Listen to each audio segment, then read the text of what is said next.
Օրվա ամփոփը կարճ տեսաշարով։ Վարչապետի որոշմամբ Արամ Հովհաննիսյանն ազատվեց ոստիկանության պետ, ներքին գործերի նախարարի տեղակալի պաշտոնից և ոստիկանությունում ծառայությունից։ Լոռու մարզպետ Արամ Ղազարյանը նույնպես հրաժարական տվեց, դուրս եկավ կուսակցությունից և քաղաքականությունից, նա ուրիշ աշխատանքի է անցնելու։ Իսկ Սյունիքի մարզպետ Ռոբերտ Ղուկասյանն էլ հայտարարեց՝ Սյունիքում մերթ-ընդ-մերթ հակառակորդի կողմից ուղիղ կրակոց է լինում, ինչի արդյունքում նաև լինում են դեպքեր, երբ կրակոցները դիպչում են ենթակառուցվածքներին ու ընտանի կենդանիներին։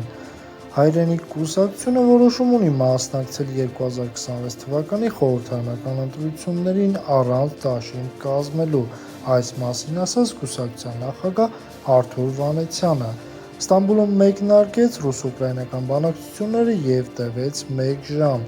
Լիիրավ հրադադար չի կնքվի, բայց գեյների փոխանակում տեղի կունենա։ Ֆրանսիայում էլ գողացան Մակրոնի արձանը։ Գրինփիսի բնապահպան ակտիվիստներ ներկայացրած մի խումբ անձինք Փարիզի Մոմե արձանների թանգարանից գողացան Էմանուել Մակրոնի արձանը։